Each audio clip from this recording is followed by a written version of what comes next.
کہ اگر یہ چیز اس طرح لکھ دی جائے تو اس سے یہ ہوگا، اگر اس کو اس طرح لکھ دیا جائے تو یہ ہوگا، ان الفاظ کو اس طرح پڑھا جائے تو اس سے یہ ہوگا۔ جادو یہی چیز ہوتی ہے نا، کچھ الفاظ ہوتے ہیں، کچھ کلمات ہوتے ہیں، کچھ تحریر ہوتی ہے، کچھ سائن ہوتے ہیں، یعنی نشانات ہوتے ہیں، علامات ہوتی ہیں۔ تو جیسا کہ میں نے پچھلی ویڈیو میں بتایا تھا کہ تعویذات ہو گئے، یہ چیزیں اصل میں سائن ہیں، یہ علامات ہیں۔ جس طرح ہم کسی دکان کے اوپر ایک بورڈ کو پڑھتے ہیں، لکھا ہوا ہے عامر اینڈ سنز الیکٹرک سٹور،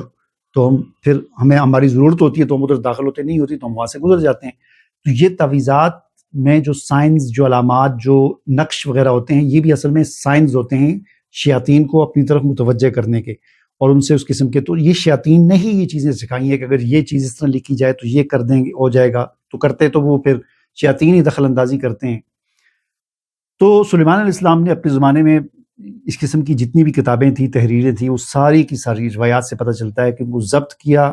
شیاطین سے، جنات سے چھین کر ان کو ایک بکس کے اندر بند کر کے اپنی کرسی کے نیچے گڑھا کھود کر اس میں دفنا دیا، اور یہ اعلان کیا کہ آئندہ کے بعد کوئی یہ کہے گا کہ جنات یا شیاطین وغیرہ یہ مخلوقات غیب جانتی ہیں تو ان کو میں مار دوں گا، ٹھیک ہے۔ اور اس کرسی کے پاس جو بھی شیطان جن آتا تھا تو وہ جل جایا کرتا تھا۔ خیر ان کا زمانہ گزرا، ان کا انتقال ہوا، اس کے بعد جو اصحاب خیر تھے، ان کے بعد وارثین، ان کا زمانہ بھی چلتا رہا، اور پھر آہستہ آہستہ زمانے میں وقت میں حالات میں خرابیاں پیدا ہوئیں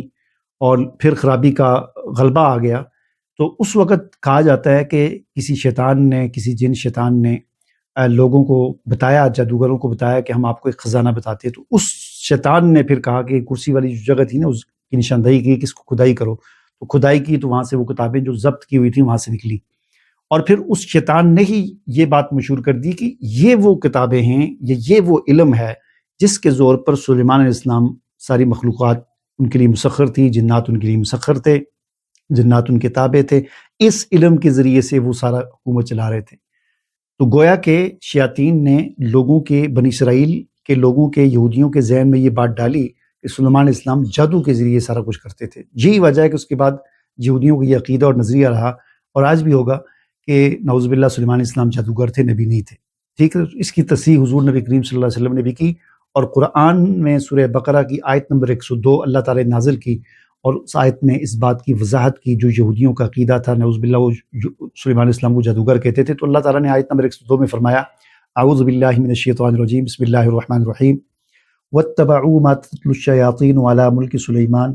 وما کفر سلیمان ولکن الشیاطین کفروا يعلمون الناس السحر وما انزل على الملكين ببابل هاروت وماروت وما يعلمان من احد حتى يقولا انما نحن فتنة فلا تكفر فيتعلمون منهما ما يفرقون به بين المرء وزوجه وما هم بضارين به من احد الا باذن الله ويتعلمون ما يضرهم ولا ينفعهم۔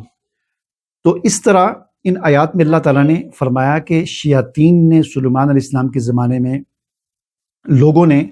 شیاطین کے طریقے کو فالو کیا، اس پر چلے۔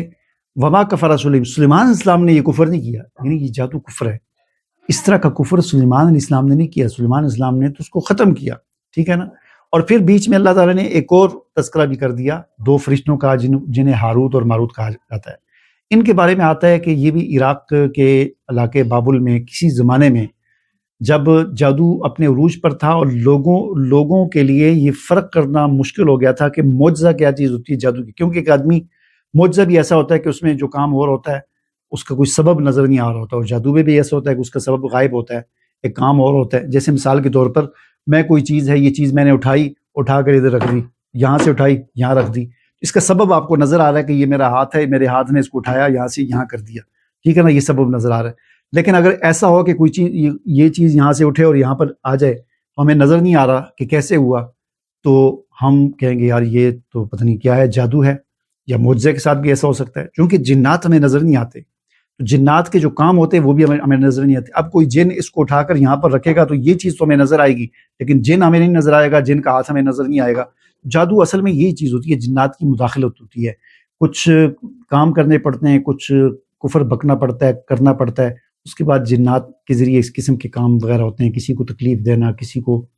تنگ کرنا، کسی کو نقصان پہنچانا، تو یہ چیز ہوتی ہے۔ بہرحال اللہ تعالیٰ نے ہاروت اور ماروت کا تذکرہ کیا کہ ہاروت اور ماروت کو اس لیے نازل کیا گیا تھا کہ لوگوں کے سامنے وہ اس بات کو واضح کریں کہ جادو کیا ہوتا ہے، معجزہ کیا ہوتا ہے۔ معجزہ جو ہوتا ہے اس کا سبب بھی مخفی ہوتا ہے، لیکن وہ اللہ کی طرف سے ہوتا ہے، ٹھیک ہے، جو اپنے پیغمبروں کو اللہ تعالیٰ عطا کرتے ہیں۔ اور جادو جو ہوتا ہے یہ جنات اور شیاطین کی کچھ حرکتیں ہوتی ہیں جن کے ذریعے ہوتا ہے۔ چنانچہ ہاروت اور ماروت بھی یہی چیز سمجھایا کرتے تھے، وہ بتایا کرتے تھے لوگوں کو کہ اگر ان کلمات کو ایسے ایسے پڑھیں تو اس سے یہ کام ہو جاتا ہے، اس طرح ہو جاتا ہے، وہ جو شیطانی کلمات تھے۔ اور اگر ان کلمات کو یوں یوں لکھا جائے،